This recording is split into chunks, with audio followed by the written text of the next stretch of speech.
저분은 왜 저렇게 말을 할까? 우리가 한 번씩 어떤 분이 말을 좀 강하게 하고 또 상처 주는 말을 할 때 드는 마음입니다. 늘 말을 모든 사람이 한 번씩은 말을 불필요하게 강하게, 어떤 때는 다른 사람에게 상처를 주는 그런 말들을 하게 됩니다. 그런데 그런 말을 하시는 분들도 실상은 본인도 그렇게 하고 싶지 않을 때가 참 많습니다. 저희 경우를 봐도 말을 이렇게 하고 나면 왜 내가 그렇게 말했을까? 이미 말을 했으니까 어떻게 할 수도 없고, 또 미안하다 그럴 나이 또 어색하고, 그래가지고 참 그런 말을 공연히 했다, 이런 생각을 할 때가 참 많습니다. 그냥 마음에 나면 좋겠다 하는 말을 왜 나도 모르게 그렇게 하게 될까요? 우리 모두는 어떻습니까? 여러분 모두는 다 말을 좀 잘하고 싶잖아요. 좀 품위 있게, 그렇죠? 그리고 또 다른 사람들을 이렇게 격려하고 위로하고, 또 내가 말을 통해서 다른 사람들의 마음을, 그렇죠? 또 영혼을 이렇게 살리는 말을 하고 싶다. 그게 이제 우리 모두의 마음이에요, 그렇죠? 그런데도 불구하고 잘 안 됩니다. 왜 잘 안 되느냐? 이 말이라는 것은 그냥 나의 언어의 습관은 하루아침에 형성된 것은 아닙니다. 평생을 거쳐서 듣고 우리가 배우고 또 실천하면서 그렇게 형성이 된 거기 때문에 이 말의 습관을 하루아침에 고치는 것은 결코 쉬운 일이 아닙니다. 그런데 특별히 우리가 이 말의 어떤 습관을 고치기 위해서는 그냥 말만, 내가 위로하는 말을 해야지, 격려하는 말을 해야지, 그렇게 말만 바꿀 수는 없습니다. 우리가 왜 그렇게 말을 강하게, 또 어떤 때는 상처 주는 말을 그렇게 할까? 근데 그 왜 그러냐? 그 근본적인 이유가 무엇이냐면, 사실은 내 마음속에 상대방을 내 마음대로, 내 뜻대로 통제하고 내 뜻대로 뭔가를, 그 사람을 바꾸고 싶은 마음이 강하기 때문에 내가 말을 강하게, 또 어떤 때는 그것을 너무 강조하다 보니까 상대방에게 상처 주는 그런 말을 하기도 합니다.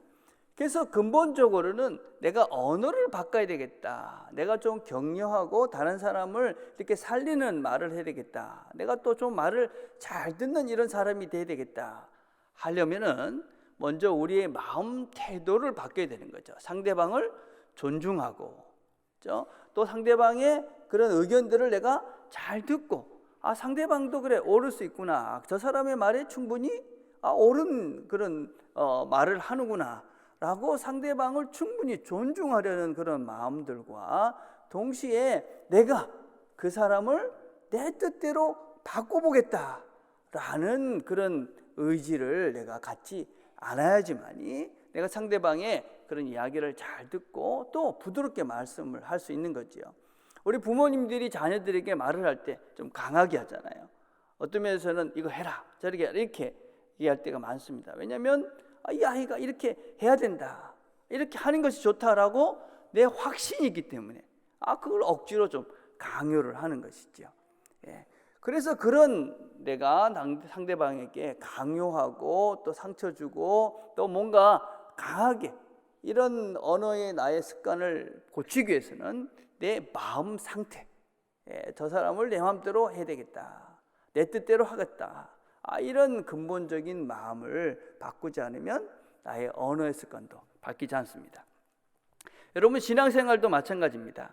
우리 모두는 신앙적으로 성장하고 싶고 변화하고 싶고 새로워지고 싶습니다. 이거는 우리 모두가 다 바라는 거라고 생각을 합니다.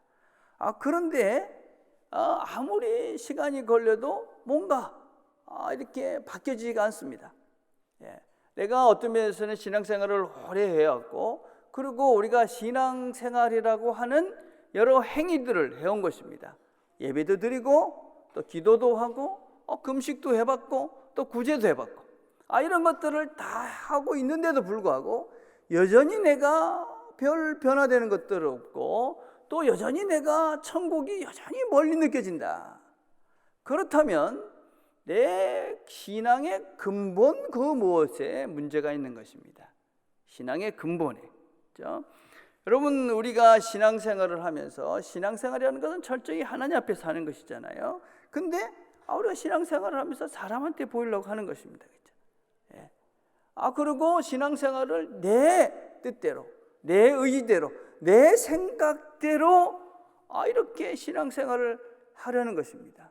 그래서 신앙생활을 한다는 사람들이 내 자아를 버리지 않는 것이죠. 내 의지를 버리지 않는 것이죠. 내 뜻과 내 생각들을 끝까지 고집하면서 나는 내 방식대로 하나님을 믿을 거야. 그런 식으로 예배를 드리고, 그런 식으로 찬양을 하고, 그런 식으로 신앙적 행위를 한다면 이 사람들은 아무리 시간이 지나간다 할지라도 전혀 변화되지 않습니다. 기도는 천국의 보화를 가져다 쓰는 것입니다. 팀 켈러 목사님이라는 분이 이런 얘기를 했습니다. 기도는 천국을 이 땅에 내려오게 하는 것이다. 천국을 이 땅에 내려오는 것입니다. 천국의 보화를 우리가 가져다 쓰는 것이죠. 여러분, 천국의 보화가 무엇입니까? 천국의 보화, 그건 하나님 아버지의 사랑인 것이죠. 하나님 아버지의 그 크신 그런 넉넉한 그런 하나님 아버지의 큰 사랑, 기쁨, 평안, 안식, 이런 것이 사실 하늘의 보화입니다. 그렇죠? 우리가 하늘 아버지한테 앞에 가서 그분과 기도하며 그분의 그 사랑을 내가 체험하고 경험하고, 그리고 그 하늘의 그 보화를 이 땅에 들고 내려오는 것이죠. 그러면 내가 사람들을 보고 그가 나한테 잘못한 것이 용서가 되는 거죠. 그래서 그 용서를 통해서 우리가 복수라는, 미움이라는 그런 지옥에서 벗어나서 하나님 나라의 천국의 기쁨을 맛보는 것이죠. 이게 기도입니다. 기도. 여러분, 구제는 무엇입니까? 하나님 아버지의 그 풍성함을 우리가 하나님 앞에서 맛보는 것이죠. 그러니까 그 풍성함을 우리 마음속에 가득 채워지면 내 욕심과 욕망의 노예로부터 벗어나서 하늘 아버지의 그 풍성한 하나님 나라의 풍성함을 맛보고 하기 때문에 내가 넉넉한 마음으로 내게 있는 것을 나누는 것이지요.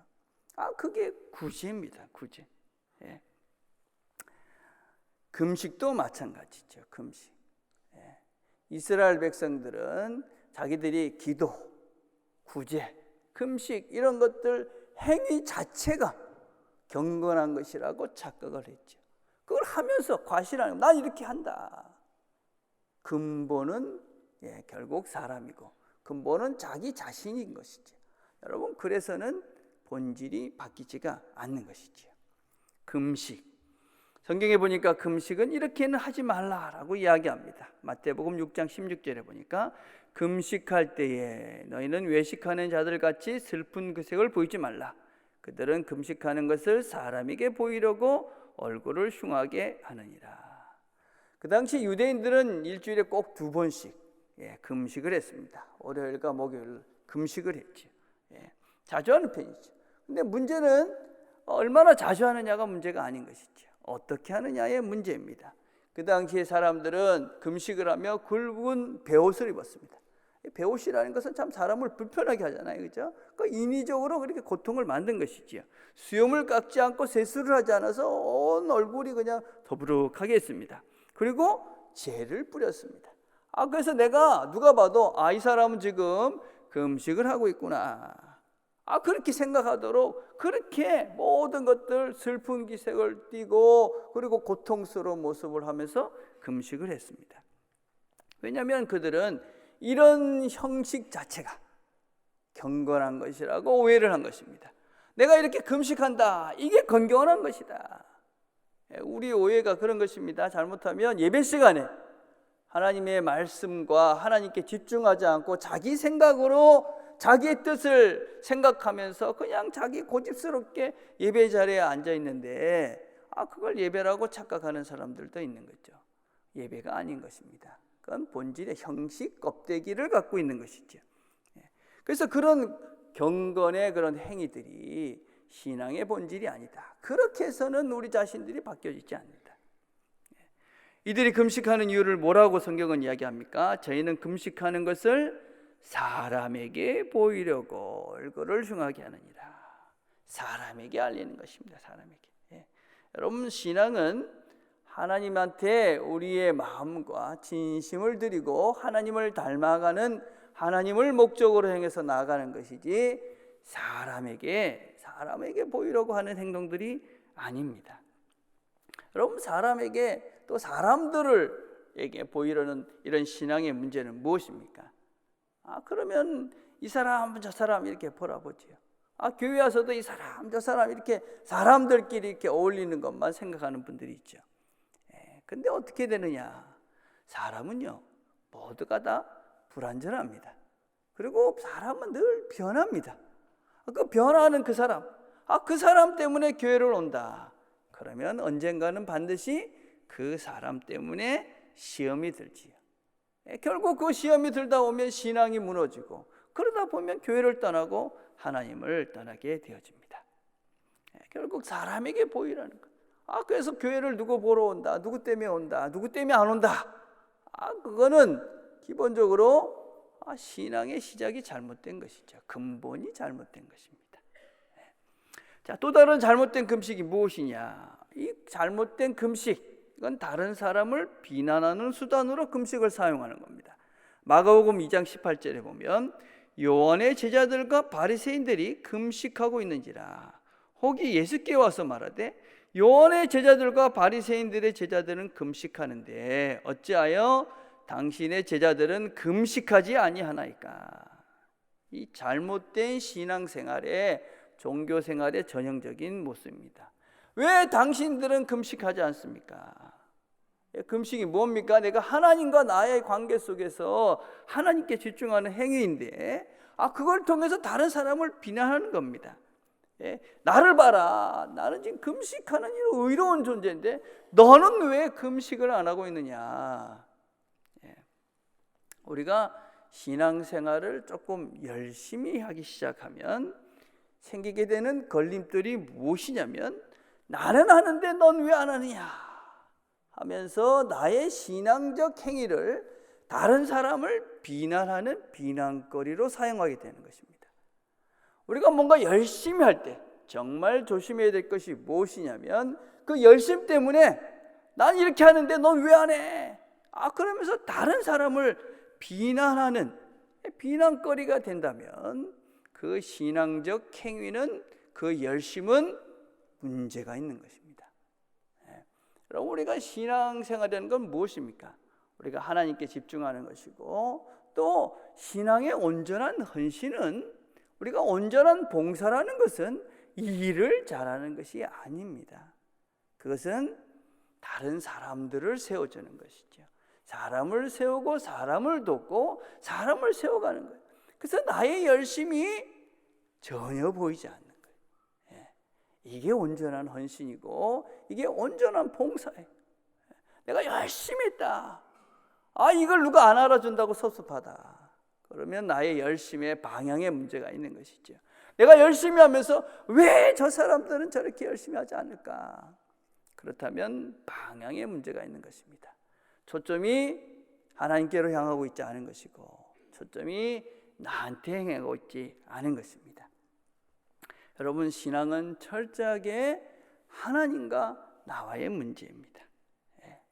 내가 아직까지 하나님 앞에서 내 문제도 해결하기가 어려운 게 우리들의 현실인데 어떻게 다른 사람의 신앙의 문제를 우리가 함부로 판단하고 비난하고 정죄하고 왜 그거밖에 못하느냐고 함부로 우리가 비난할 수 있겠습니까?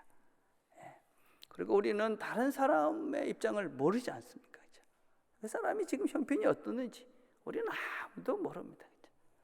그래서 우리는 함부로 다른 사람의 형편을, 또 다른 사람의 상태를 비난하거나 정죄해서는 안 되는 것이죠. 내가 뭔가 열심히 하는데 근데 자꾸만 왜 다른 사람은 안 할까 이런 마음이 든다. 자꾸만 누가 안 하는 모습이 보이고 뭔가 내가 왜 그러냐고 그렇게 비난하는 마음이 들려간다.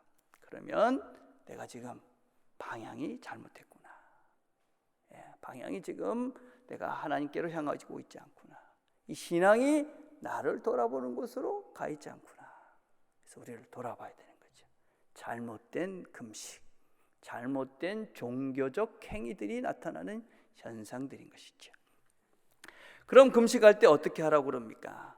보니까 6장 18절에 이는 금식하는 자로 사람에게 보이지 않고 오직 은밀한 중에 계신 내 아버지께 보이게 하려 함이라. 은밀한 중에 보시는 내 아버지께서 갚으시리라. 여러분, 금식은 지금도 쉽지 않은 것이죠. 물론 지금 아침 한 끼 금식한다, 그건 사실 금식을 빙자한 다이어트를 하시는 분들이 종종 계시잖아요, 그죠? 여러분, 그런 거를 금식이라 하기는 좀 그렇죠. 이 시대는 금식이다, 그럼 보통 하루에 한 끼 먹었어요. 금식하면 하루를 온전히 굶는 거예요. 이게 금식이죠, 금식. 먹는 것 아주 중요한 것이죠, 그죠? 먹는 것을 멈추는 겁니다. 이 먹는 걸 멈추고 뭘 하자는 걸까요? 단식 투쟁하자. 하나님, 내 기도 제목을 안 들어주면 내 죽습니다. 뭐 그런 게 아닌 것입니다, 그죠? 은밀하게 하라고 그러죠. 은밀하게. 모든 것, 우리가 제일 중요한 게 먹고 사는 건데 이걸 멈추는 겁니다. 그리고 은밀하게 누구한테 집중하는 겁니까? 하나님께 집중하는 것입니다. 하나님께 집중하는 것. 그래서 영어로 이렇게 표현할 수 있습니다. All stop, all in. 이런 표현. All stop. 모든 것, 내 삶에서 가장 중요한 내 생명을 연장시켜가는 이 먹고 사는 이것을 멈추고 우리가 오직 하나님께 모든 것들을 집중하는 것, 이게 금식입니다. 금식. 모든 걸 멈추고. 여러분, 우리가 멈춰야 보이는 세상이 있습니다, 그렇죠? 여러분, 나태주 시인이라는 분이 쓴 풀꽃이라는 시가 있어요. 아주 간단한데 이렇게 되어 있습니다. 자세히 보아야 예쁘다. 오래 보아야 사랑스럽다. 너도 그렇다. 여러분, 자세히 보려면 어떻게 됩니까? 오래 보려면 어떻게 될까요? 멈춰야 되는 거죠. 멈춰야지. 멈춰서 자세히 봐야 되는 거죠. 멈춰서 우리가 오래 보면 거기에 참다운 가치를 볼 수 있는 눈이 열리는 것이지. 제가 우리 금주에 우리 시니어부 소풍 갔잖아요. 제가 이렇게 소풍할 때 막 정신없이 갔었어요. 그래 갔다가 이제 시간이 좀 나가지고 좀 높은 데 올라가서 이렇게 산을 이렇게 쭉 봤어요. 근데 그 전에는 단풍이 없더라고요. 근데 꼭대기에 올라가서 이렇게 가만히 산천히 보니까 산의 구석구석에 예쁜 단풍들이 이렇게 펴 있는 거예요. 그리고 그 위에 올라가서 이렇게 보니까 산이 그렇게 한국산이 예쁘더라고요. 이게 첩첩산중, 그죠? 막 이렇게 돼 있잖아요. 그 끝까지 쭉 보니까 너무 아름다운 거. 참 한국산이 아름답다. 어떻게 볼 수 있었냐면 올라가서 찬찬하게 멈춰가지고 계속 바라보고 있으니까 그 산의 아름다운 것들이 쫙 보이는 겁니다, 여러분. 여러분, 우리가 세상을 살면서 정신없이 시간이 가고 있습니다. 버스를 타고 사실은 거기까지 갈 때 그 빠른 속도로 간다고 보이는 것이 없었어요. 여러분, 지금 우리가 1년에 지금 10월 달에 지금 다 돼가고 있잖아요. 어떠셨어요, 여러분? 지금까지 이렇게 오신 우리의 시간들 속에서 뭘 보고 오셨습니까? 어떻게 살아오신 것 같습니까? 여러분의 시간들을, 이 한 해를 멈추어서 여러분의 시간들을 본 적이 있으십니까? 여러분, 우리가 멈춰서 우리의 시간들을, 지금을 잘 봐야 그 속에서 하나님의 은혜가 보이고 그 속에서 하나님이 우리에게 베풀어 주신 그 수많은 감사거리들을 우리가 볼 수 있습니다. 금식이 뭐냐? 모든 것들을 멈추고 내가 하나님께 집중하면서 하나님께서 우리들에게 베풀어 주신 수많은 은혜들을, 수많은 감사들을, 수많은 것들을 우리에게 주신 것들을 우리가 누리며 그 하나님을 즐기는 시간, 그게 금식이죠. 그래서 성경에게 우리에게 어떻게 금식하라고 이야기하냐면 너는 금식할 때에 머리에 기름을 바르고 얼굴을 씻으라. 어떤 분들은 이 기름은 성령이고 얼굴을 씻는 것은 마음을 정결케 하는 것이다. 뭐 틀린 해석은 아닌 것 같습니다. 근데 본문을 자세히 좀 살펴보면 은밀한 중에 계시는 그 하나님, 그 하나님과 함께하는 시간이 훨씬 더 강조되고 있습니다. 은밀한 중에 그분을 만난다. 여러분, 금식은 단지 고통과 슬픔의 시간이 아닙니다. 아픔의 시간이 아닌 것이지. 여러분, 제가 결혼하기 전에 우리가 이제 데이트를 했어요. 우리 시대만 해도 데이트를 하면 이제 집에까지 보통 남자들이 데려다 줬잖아요, 그죠? 그럼 집에까지 데려다 주면 보통 어떻게 했냐면 한 정거장을 더 가서 내리는 거예요, 일부러. 그래가지고 멀리 돌아서 가죠. 예, 저만 그랬습니까? 예. 왜 그랬습니까, 여러분? 왜 일부러, 그죠? 그냥 한 정거장 더 가갖고 멀리 돌아서 이렇게 갔을까요? 예, 그 힘든 거잖아요. 멀리 걸어가니까, 그죠? 그리고 또 그 시간이 뭐 늦은 시간이니까 배도 고프고 막 사실 그래요. 그런데도 둘이 있는 시간이 좋으니까 일부러 시간을 내서 한 정거장 더 가서 그 멀리 가는 거죠, 그죠? 예. 여러분, 우리가 멈추어 서서 하나님께 올인하는 것이죠. 우리가 금식을 한다는 것은 무엇이냐면 내가 사랑하는 그분, 그죠? 그 하나님과 함께하는 시간인 것이죠. 예. 우리가 비록 이 땅에서 먹는 것, 입는 것 중요하고 우리가 즐기는 것 중요하지만 그 모든 것들을 멈추고 내가 지금 먹고 사는 것보다 내 생명보다 더 소중한 그분이 계시다, 그걸 고백하는 겁니다. 내가 이 땅에서 즐기는 많은 즐거움들이 있는데 그런 걸 다 멈추고 그 즐거움보다 더 즐거움을 주시는 그분이 계시다. 그걸 우리가 누리는 시간이 금식인 것이죠. 예. 그래서 내가 금식하면서 그분에게 집중하고 그분의 사랑을 우리가 보고 느끼고 그러면서 하늘의 그 좋은 보화들을, 하나님 주시는 그런 평안을, 하나님 주시는 진정한 은혜들을 맛보는 시간, 그게 이제 금식인 것이죠. 예. 그 금식을 하면 어떤 유익이 우리한테 있느냐? 여러분, 사무엘하 12장에 보면 다윗이 범죄를 하잖아요. 그 범죄한 결과로 그 태어난 아이가 아프게 되어집니다. 다윗은 아이가 아프다는 것을 알고 난 다음에 모든 것들을 멈추고 금식하면서 기도합니다. 사무엘하 12장 16절에 보면 다윗이 그 아이를 위하여 하나님께 간구하되 금식하고 안에 들어가서 밤새도록 땅에 엎드렸으니, 금식하는 겁니다. 신하들이 보고 걱정을 합니다. 야, 저 지금 아이 때문에 저렇게 식음을 전폐하고 있으니 어떡할까? 그런데 이래 만에 아이가 죽습니다. 그러니까 이제 신하들이 걱정을 하는 겁니다. 야, 이제 아이가 죽었는데 왕이 지금 어떻게 될까? 막 걱정을 하니까 왕이 묻습니다. 아이가 어떻게 됐느냐? 아이가 죽었습니다. 그러니까 왕이, 이 다윗이 어떻게 하느냐면 12장 20절입니다. 다윗이 땅에서 일어나 몸을 씻고 기름을 바르고 의복을 갈아입고 여호와의 전에 들어가서 경배하고 궁에 들어와서 명하여 음식을 그 앞에 베풀게 하고 먹은지라. 아니, 아이를 살려주십시오, 그렇게 기도했는데 아이가 죽어버린 겁니다. 그러면 하나님 그럴 수가 있습니까? 하든지 아니면 정신이 나가든지 뭔가 제정신이 아니어야 될 것 같은데 가서 씻고 옷 입고 예배하고 밥 먹고 아무렇지도 않게 그렇게 나타난 겁니다. 그러니까 신하들이 얼마나 황당했겠습니까? 다윗이 뭐라고 이야기합니까? 가로되 아이가 살았을 때에 내가 금식하고 온 것은 혹시 여호와께서 나를 불쌍히 여기사 아이를 살려주실지 누가 알까 생각하거니와 시박은 죽었으니 어찌 금식하랴? 내가 다시 돌아오게 할 수 있느냐? 나는 저에게로 가려니와 저는 내게로 돌아오지 아니하리라.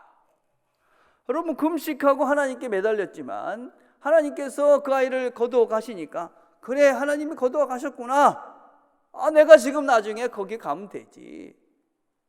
여러분, 이게 얼마나 굉장한 겁니까, 여러분?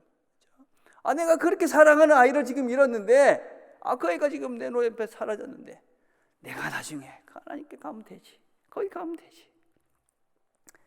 금식하고 하나님과 온전한 그런 대면을 하면서 하나님과 함께하는 그 시간이 그 마음속에 하나님으로 충만해지니까 그런 이 땅에서의 고통과 슬픔과 어려움, 그것보다도 하나님의 그 충만함으로 마음에 가득 채워지니 그것이 슬픔이 아니고 또 다른 소망이 되는 것이지.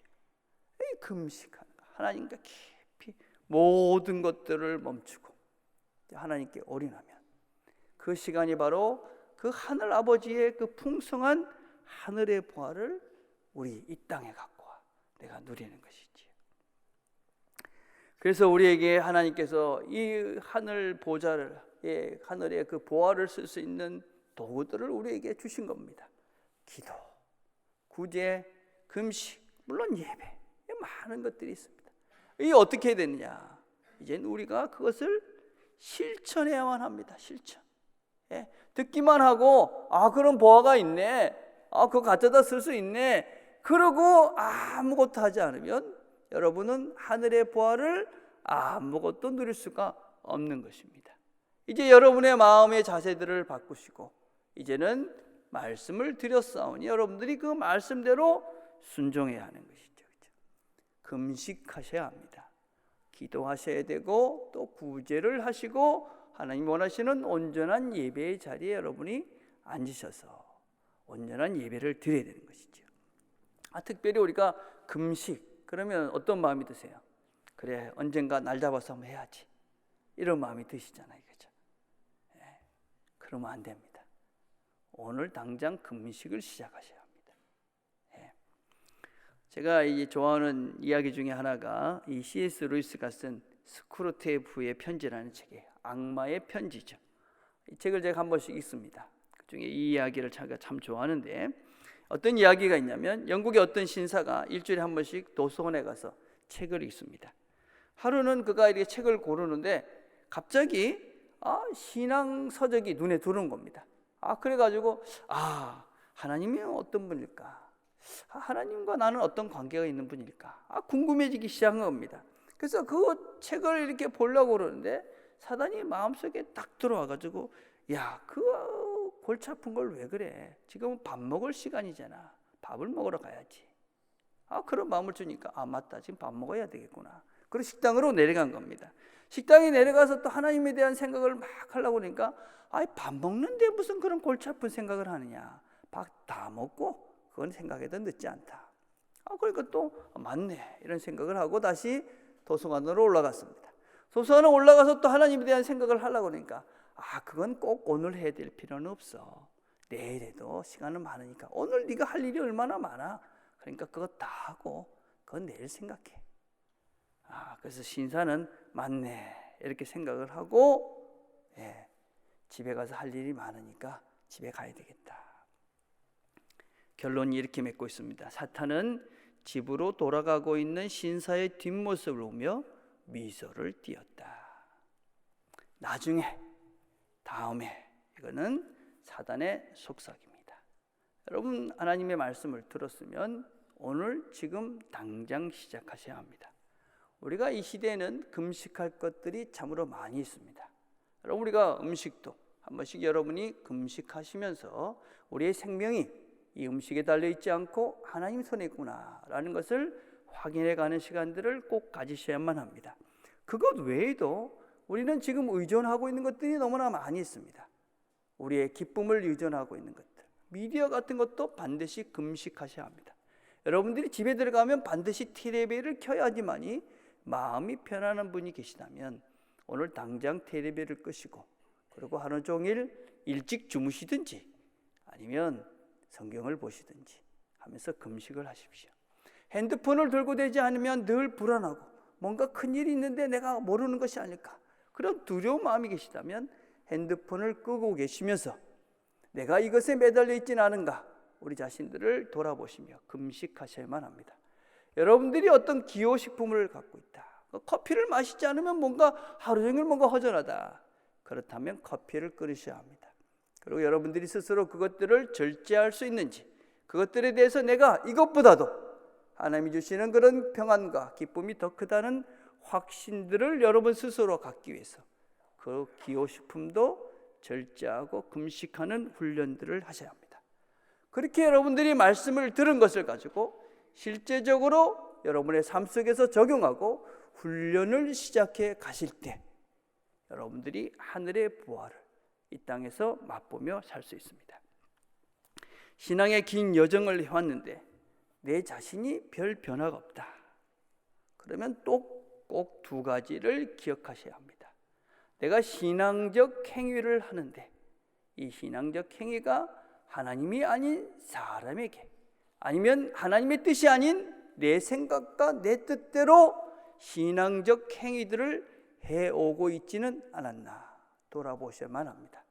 내 생각과 내 뜻대로 사람들을 바라보면서 아무리 신앙적 행위를 한다 할지라도 우리의 삶의 근본적 변화와 하늘 묘화를 가져다가 이 땅에 사용하며 그것을 맛보며 새로운 삶을 살 수는 없습니다. 또 하나는 다음에 나중에 이렇게 미루다가 지금까지 여기까지 아무것도 하지 않고 와 있지는 않은지 지금의 내 모습을 냉정하게 돌아보셔야만 합니다. 하나님께서 말씀하셨습니다. 그 말씀을 듣고 오늘 순종하는 여러분 되기를 간절히 바라겠습니다. 기도하겠습니다. 하나님 아버지 감사합니다. 오늘 저희들에게 하나님